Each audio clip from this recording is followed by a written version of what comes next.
Hi there and welcome. Today we are discussing good data and Optimist Guide to our digital future.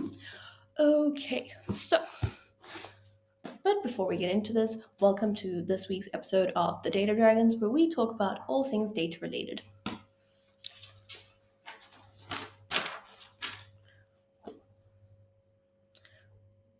So let's start off with giving some context. Data is ubiquitous. It is all around us. Data is created at all points whenever we click on any button, surf any website, click on a link, expose ourselves to new media or ideas via content on social media sites or any type of website. So that's kind of how we are generating data, among many other things like your transactions on websites or e-commerce platforms or things like that. So, but in the case of data, we are often presented with an overarching or one sided narrative. And this narrative is often the prevailing one. And it has led to a sense of pervasive paranoia. We'll be discussing this in a later video, mainly focusing on surveillance capitalism and how and why it is so entrenched within our thoughts. But for today, we're going to look at a more optimistic narrative.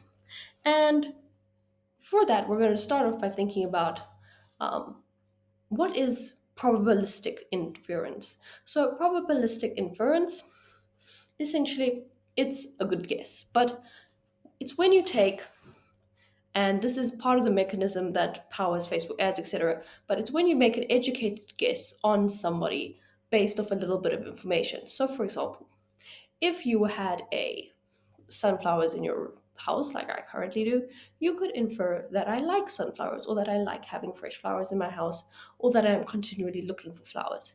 And if you look at the Elmo behind me, you could infer that I like, I think it's from Sesame Street, something like that. Or if you see somebody walking around with a K-pop phone case, you could infer that they like that K-pop group, or that they listen to the music, or that that's their preferred music genre. Those are probabilistic inferences. It's essentially taking a little bit of information that is relevant, or that you see on someone, and inferring that they enjoy that topic or that they have an interest in it. However, it could also be wrong. It is often the case that when we see these types of things popping up on our feeds, we feel like we are being watched, often without realizing that it's educated guesses. Cool.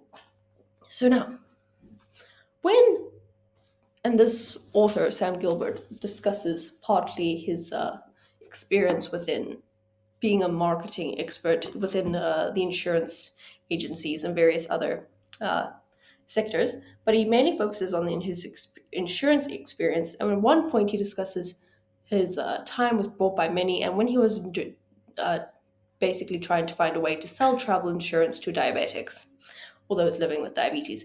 And he did this with Facebook groups and ads. And then he discusses micro targeting. And from this, he learned that there are basically two groups of people who object to receiving this kind of like extremely targeted ads. The one group just don't like ads or advertisement content in general. And they would often be quite upset by this or just leave negative comments or things in the ads. And then the second group, he refers to them as emotive, but they would be upset at the fact that Facebook knew that they had diabetes because they didn't understand that by liking things on Facebook, for example, a diabetes related post, or liking or following a group that is focused on diabetes or something like that, that you have indicated your interest in these topics. Okay, so that's the one. However, then it became an overblown statistic that people were saying that you don't, or that people don't know how to uh, hide their data or how to protect themselves. When in reality, it was shown that 69% of all Facebook users at that point in time knew how to change the settings to protect their data or to not have their data be shown, and that 39% of users had in fact changed them. So this was obviously not the case. However, we now have more regulation, and of course, there's the the big one, which is known as GDPR, which is the General Data Protection Regulations. But of course, in South Africa, we have POPIA, which is the privacy. I don't remember what it stands for. I'll put it on the screen. But yes, POPIA. And essentially, it means you have to consent to cookies, which at times can feel even more annoying every time you have to click, I consent, I consent, I consent, I consent. Anyway, data. But one has to think about data as being this. It's often sold to us that our data is precious and that our data is worth a lot, as in the individual data transactions that we create. However, we, as being within the tech industry myself and just in general, know that individual data points are not useful. And I'll give an example. Having worked extensively in data science, you don't tend to focus that much on a single individual, but rather the aggregated. You rather focus on the aggregated instances of all individuals, you are, or rather a subset, because that's supposed to act as a proxy for it.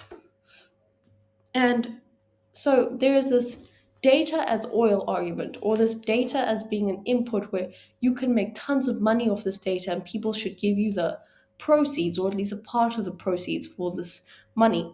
But you should rather, and he makes a case for looking at data as manure, when but it's the assumption that your data has intrinsic economic value on its own, as in on its own it could be used to start a startup, create this multi-million dollar algorithm, or inspire radical change with just your click. But in reality, it takes millions of people clicking in the ways that benefit them, with no interest in starting like any particular type of thing, in order for somebody else, whether it be academic researchers or businesses and organizations, to then mine that data and try and figure out, oh, well, actually, this is where the industry is going or should be going, or this is where we should invest next, or this is what we should focus on. Okay, so yeah, but, and therefore, the key point and something that I really agreed with is that most data is economically worthless, and we know that. Um, and most data is only really valuable to a very small subset of organizations or academic researchers or things, and only at a specific point in time. Okay. Okay. Eh. Now, let's talk about how surveillance capitalists view certain things as manipulation. And what they view as manipulation is this process of retargeting. So, what is retargeting? Essentially, it's when you've previously been shown an advertisement or some kind of content or something, and then in order to get you to purchase that product or to agree with that particular line of thinking, you are shown it again and could be shown it more than once. And they view that as manipulative. However, in the same cases with the personality bias and things like that, we know that uh, a lot of these things are overhyped. And marketing firms, just like when I worked in GIS, the sales teams of these firms who would partner with us to sell us data or to sell us tools would often overhype what they're doing. It's the same thing within AI now. And as more I work in there as a product manager, you tend to learn that what the sales team sells you and what things can actually do are few and far between. I often like to say that they'll sell you a Ferrari and then you'll get a little scooter, but that's kind of where you are. And the at one point it was discussed how the data scientists who create the psychographic model for the ocean prediction for the Cambridge Analytica scandal, basically, I can't remember the firm's name right now, but anyway, he said basically that when they tested the algorithm, that it worked 1% of the time, only one. However, it was made out that it was like this super accurate thing that they would know your full personality, like within an inch of accuracy for all the people on the Facebook that they were targeting, and therefore they were able to target in like this fantastic way this information and things. And of course, that makes a much better story for what journalists and the media can, write about and stir up controversy and therefore direct clicks to their side. But it is not necessarily the most accurate of information. And something that I just want to keep stressing is that people don't make use of individual data, but rather aggregated data. So that's it from me for this week.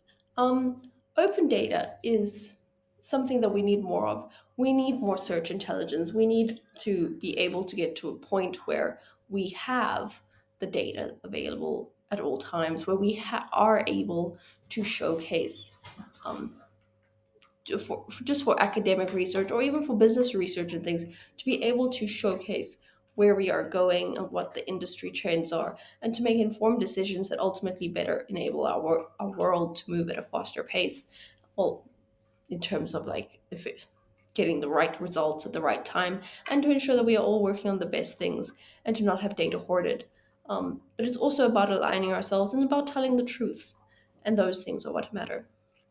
I'm Celestine, and I run this channel, and I talk about tech, lifestyle, as well as the books I'm reading. And I hope to see you soon. So please like and subscribe, and I'll see you next week.